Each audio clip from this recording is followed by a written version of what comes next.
The holidays are upon us, arguably my favorite time of the year. It might have something to do with the fact that my birthday falls in the winter. I don't know, maybe. But we are going to watch a holiday episode of Scrubs and we are going to react to it, break it down, just like we always do. If y'all are new here, I'm JessTheMD. Thank you so much for joining me. With that, let's jump right in. Christmas Eve.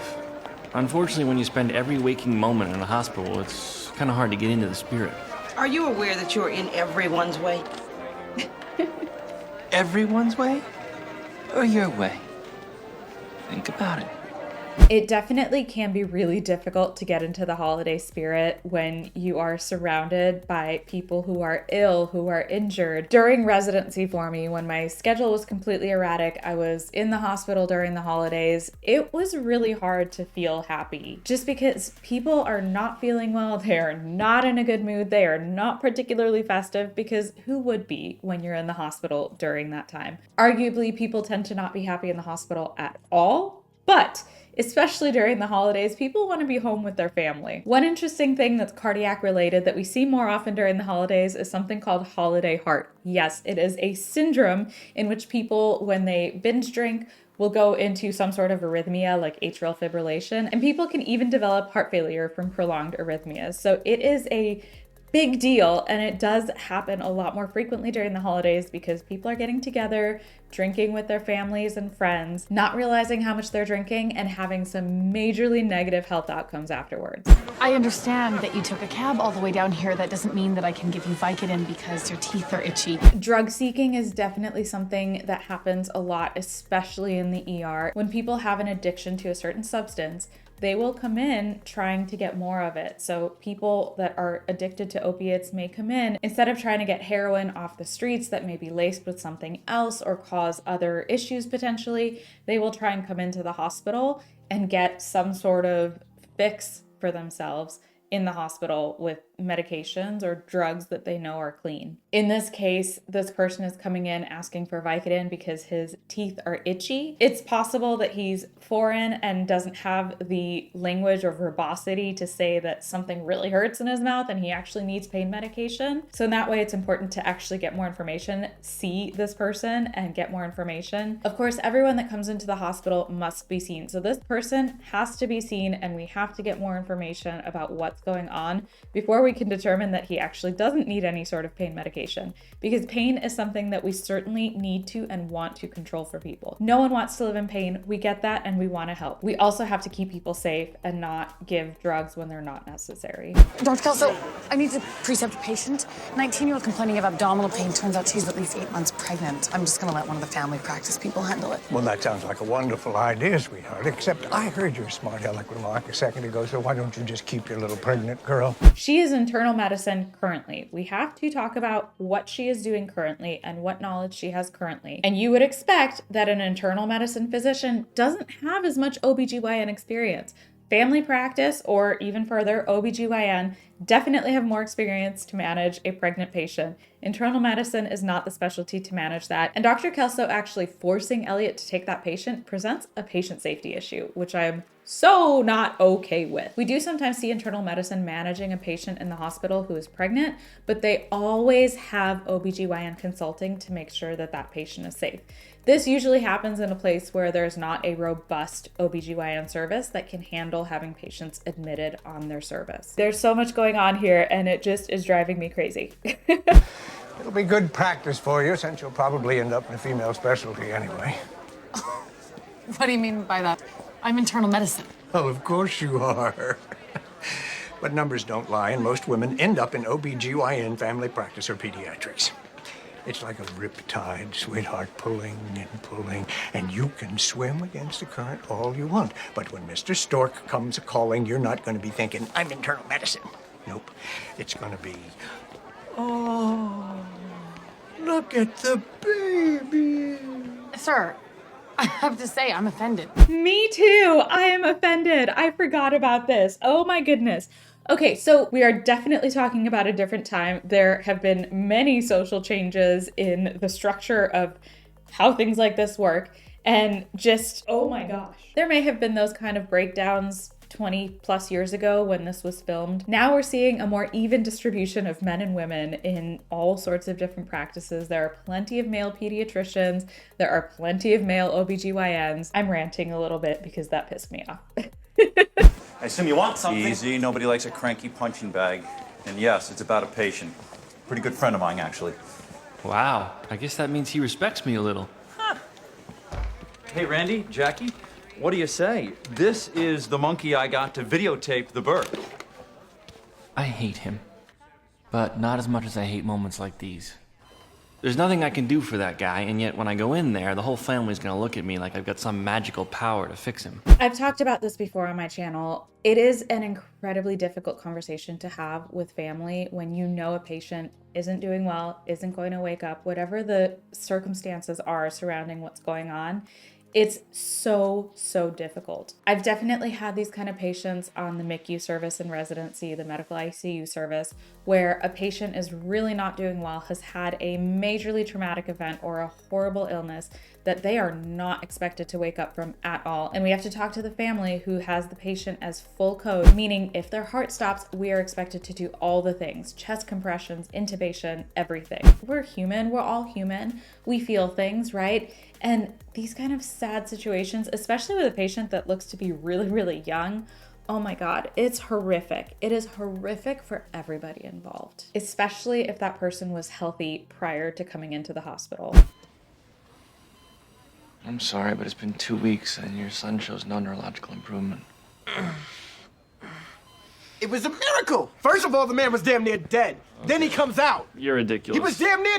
JD, I'm telling you, it was a miracle. It was not a miracle. Yes, it was a miracle, dude. If that patient actually had zero neurological improvement and very little, if no, brain activity, yes, I would consider that miraculous.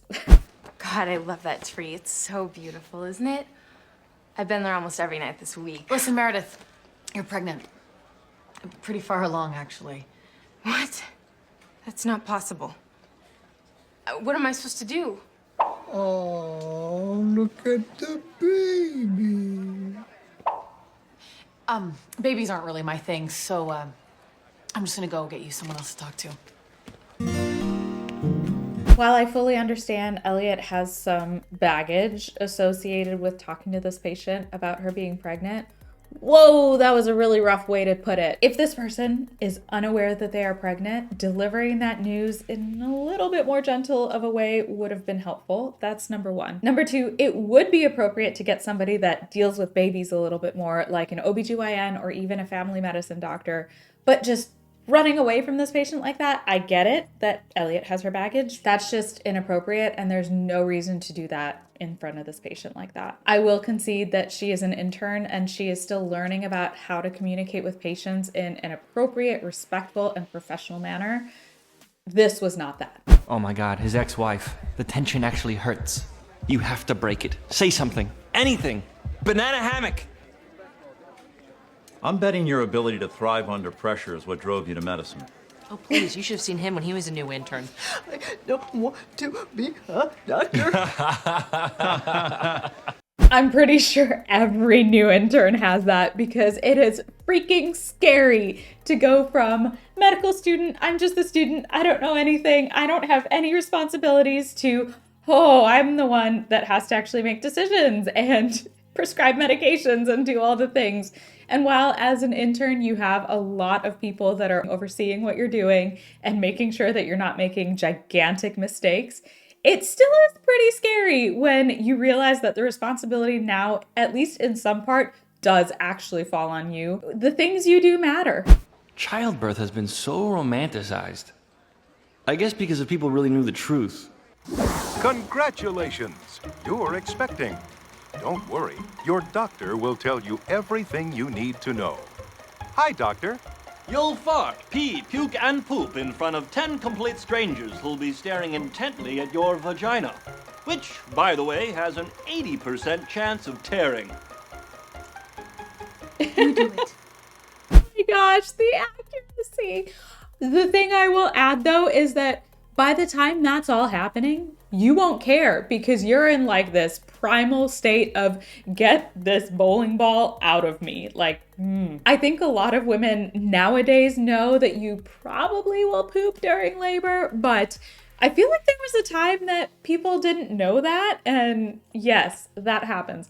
The thing I will say is that the nursing staff or the doctors, whoever is actively pushing with the patient, will usually wipe that away so it's not overtly evident that that's happened. It still happens, and it happens quite a bit. At the end of the day, it is just important that mom and baby are happy and healthy. Cox asking JD to film this, totally inappropriate and should not be happening. That is not a job for an intern. You are not a slave to the attendings when you are an intern or a resident. This is an inappropriate abuse of power, I would call it, honestly, and just shouldn't be happening. Oh, look at the baby. It's a bouncing baby boy. Yet another soldier in the fight against communism. Weird comment, but I would love to point out that this OBGYN is male, contrary to what Kelso was saying just a little bit ago. Where's the girl that was in here? I just make beds. Hello, I just got Meredith Fox's blood work back and she's got HELLP syndrome. She needs to deliver immediately, so let's get her in a room and... What do you mean she just left? Get me any contact numbers. Why'd she leave? Again, bedmaker. She left because you were an asshole and you made her feel like crap. That's why she left. Y'all probably want to know what HELLP syndrome actually is. This is a very dangerous, very serious complication of pregnancy. It usually involves hemolysis, elevated liver enzymes, and low platelets. Typically, it happens before the 37th week of pregnancy, so her being 8 months along kind of tracks in that. Definitive management of HELLP syndrome is delivery of the baby and the placenta. So this patient really, really needs to get back to the hospital and deliver this baby ASAP. You see, maybe it's because Christmas is a hard time for people, maybe it's because too many families get together, but statistically, Christmas Eve, it's one of the worst nights of the year to be on call. It is definitely true that a lot of bad things tend to happen around holiday dates. So things like Christmas, like New Year's, like 4th of July, there are a whole bunch of others. People tend to hurt themselves because things like fireworks happen. People are drinking and then driving without realizing how much they were drinking. I mean, just a whole host of things that happen. And so yeah, that is enough to crush a spirit of a person that is working in the hospital on that day. You have to find a way to be able to separate yourself from that because otherwise it really will kill your spirit. I think you're overreacting. A young pregnant girl said, "What am I gonna do?" And I said, "Oh, babies aren't my thing." How could I possibly be too hard on myself? Just don't say banana hammock. Look, I'm sure she'll turn up. Yeah, that's exactly what's gonna happen. She'll definitely turn up. She'll have a healthy baby, and nothing will ever happen to either one of them. I never really thought of faith as important, but without his, I don't know, Turk kind of seems like he's fading away. I'm so glad Elliot is introspecting on this because, yeah, she handled that poorly. And it seems like she's going to try and fix that situation, which I think is wonderful. I have to tell the Wheelers I didn't tape a thing. You made some interesting choices with the camera, Orson. You didn't want to see any faces? Excuse me? I switched the tapes. Just go with it. Here he comes. I see the head. What a gorgeous head of hair. That's funny. He was completely bald when he was in here a few minutes ago. Yeah, well, we shaved the baby. You shaved the baby? Shaved it. It's standard procedure. What with the recent outbreak of prenatal lice? Yep. Definitely. We all know that's not a thing that happens. That is just a fantastic cover story. Dr. Reed, isn't this your day off? Actually, it's that pregnant girl I was telling you Oh, about. right, the one who went missing. And now you're here, voluntarily hell-bent on finding one of your little lost ducklings. Dr. Kelso, I think it's important you understand something. I'm not interested in babies. I don't coo when I'm around them. I don't melt when I see them. I don't have some yearning to make them my life's work. I'm a doctor who's interested in my patients, male or female. And right now, one of them needs help. Boom! That was a fantastic response from Elliot.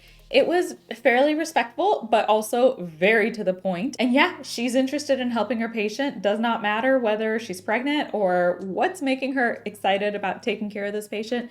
She wants to help her patient, and that's the important thing. I love that Kelso is giving that smile of approval, like, okay, she proved her point. I like it. I respect it. Baby, you don't know how I feel. Well, then tell me. I feel abandoned.